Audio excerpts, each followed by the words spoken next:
दुनिया की दौलतों की मांग से बड़े नहीं हो पाओगे। तुम्हें अपने जीवन में अपने चरित्र संभालना पड़ेगा, तुम्हें अपने जीवन में अपना आचरण संभालना पड़ेगा, अपना अंदर बनाना पड़ेगा कि तुम क्या हो। तुम्हें अपना अंदर से ध्यान देना पड़ेगा। तुम अगर लोगों के कहने पर जरा सी चीज पर बिखर जाते हो, लोग तुम्हें चिढ़ाने आए, तुम जरा सी चीज में परेशान हो जाते हो, तो समझ लो तुम गुरु जी की बात कुछ समझ नहीं पा रहे हो। और ये आसान नहीं है। आपका बाहर घर में झाड़ू लगाना आसान है, आपके अपने मन में झाड़ू लगाना दुनिया का सबसे मुश्किल काम है। आप अपने मन की सफाई बिना संयम के नहीं कर पाओगे। अभी कुछ दिन पहले का जिक्र है, एक बहन जी आई मेरे पास, कहने लगे भैया जी मैं बहुत परेशान हूं, लोग बड़ा उल्टा सीधा नाम लगाते हैं, लोग बड़ा बुराई करते हैं, लोग हमें बड़ा तरह तरह के ताने मारते हैं कि तुमने ये काम ठीक नहीं किया, वो काम ठीक नहीं किया। तो मैंने उससे पूछा, मैंने कहा फिर तुम्हें क्या लगा?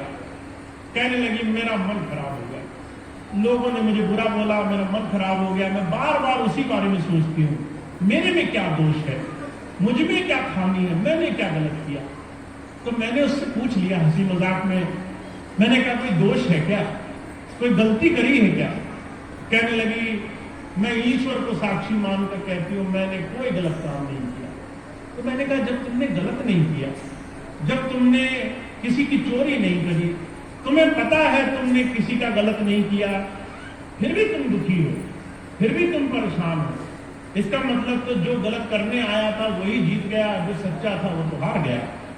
वो तो अपने आप ही हार मान बैठा, क्योंकि उसे अपनी सच्चाई से ज्यादा दूसरे की गलत की बात का भरोसा था। हम अपने जीवन में अपने अंदर से मजबूत अगर नहीं हुए, आचरण स्वभाव हमारा ये अंदर का अंतःकरण मजबूत नहीं हुआ, तो दुनिया का कोई भी इंसान तुम्हें जरा सी देर में हिलाकर चला जाएगा। महाराज जी एक बात कहा करते थे, आज का मनुष्य इस कलयुग में इंसान बड़ा कमजोर हुआ बैठा है।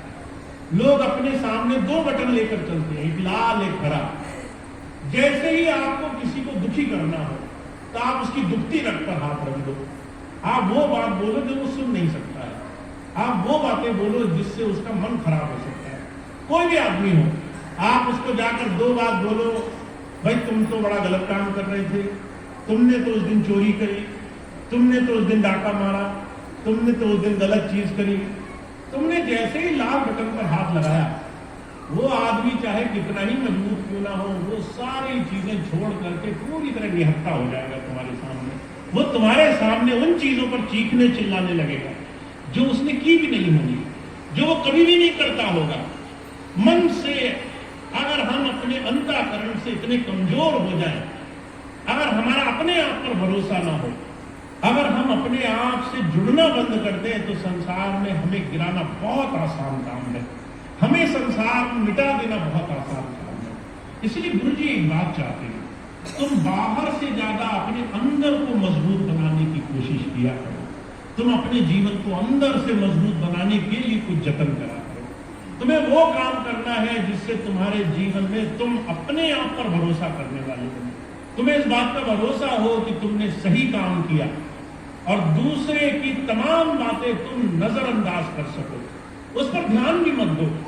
हजारों बातों में तुम्हें जो बात उचित लगे बस उतनी ही बात तुम धारण करो।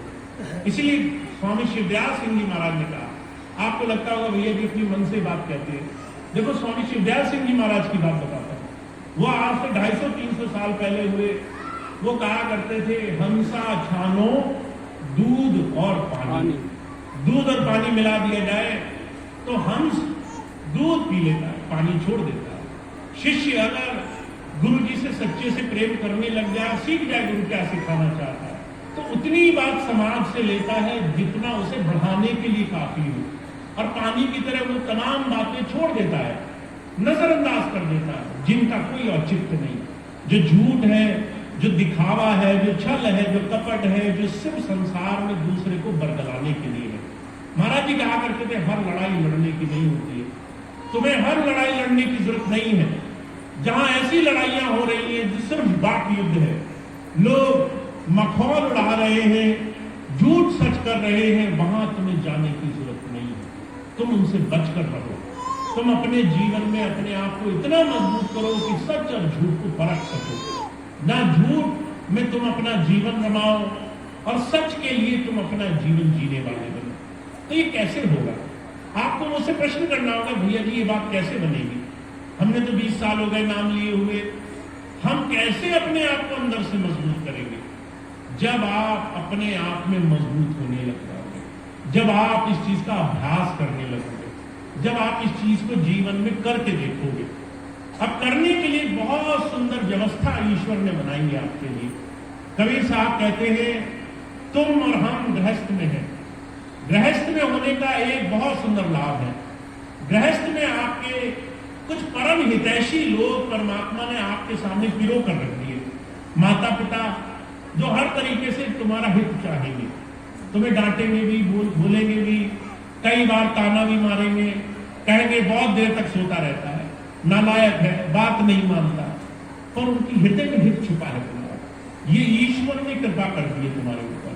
कोई ऐसा दे दिया है जो तुम्हारा हित चाह रहा है और तुम्हें धीरे धीरे टोकता भी जा रहा है, तुम्हें समझाता भी जा रहा है कि कुछ चीजें ठीक कर लो अपनी। तुम्हें पति और पत्नी के साथ जोड़ दिया। अगर पुरुष हो तो पत्नी दे दी, अगर स्त्री हो तो पति दे दिया। पति पत्नी एक दूसरे के पूरक भी हैं और एक दूसरे के सुधारक भी हैं। फिर बच्चे दे दिए, वो तुम्हारी पूरी पूरी सहनशीलता को टेस्ट कर लेंगे। जहां तुम्हारा सब्र का बांध बना होगा वहां तक पानी ले जाएंगे और तुम लाख कोशिश करो कि तुम्हारा बांध न टूटे, वो कोशिश करेंगे कि तुम्हारा बांध टूट जाए। तुम घर आओ, ऐसे हरकतें करें, गुस्सा आए, क्रोध आए, तुम्हें मारने का मन करे, तुम्हारा दिल करे कि तुम जो है एक बार में ही अपना बांध तोड़ो। पर बांध टूटा तो क्या होगा समझ सकते हो आप। अगर आपके बांध टूटते रहे तो आपके घर में हलचल मची रहेगी, घर संकट से घिरा रहेगा, घर में सिर्फ और सिर्फ तूफान मचा रहेगा, घर शांति का स्थान नहीं हो सकता। इसलिए महाराज जी एक बात कहते हैं, ये जो गृहस्थ है ये तुम्हें गुरु भक्ति से जोड़ने का सबसे सुंदर स्थान है। इसलिए कबीर साहब कहते हैं, दृष्टि से वे साधु को साधु सिमरे राम, या में कुछ धोखा नहीं सरे दूर के काम। तुम्हें दृष्टि में साधुता लानी है। घर में जब जाओ तो समझ लो ये सब मेरे हितैषी हैं, और जब ये तुम्हारे हितैषी हैं तो जब कुछ कह रहे हैं तो ये खुद नहीं कह रहे, इसके पीछे हमारे कुछ जीवन में सीखने, समझने, कुछ बनने का एक बहुत बड़ा आशय जुड़ा हुआ है। अगर माता पिता कुछ कह रहे हैं तो तुम्हें उस पर आग बबूला नहीं होना है, तुम्हें उसमें जा करके संग्राम नहीं छोड़ना है, तुम्हें वहां जाकर उल्टा जवाब नहीं देना है, तुम्हें वहां जाकर के लड़ाइयां नहीं छेड़नी है। तुम्हें ध्यान रखना है, जब तुम छोटे थे, जब तुम बोलकर खाना नहीं मांग सकते थे, तो ये वही माता पिता हैं जिन्होंने संयम रखा, जिन्होंने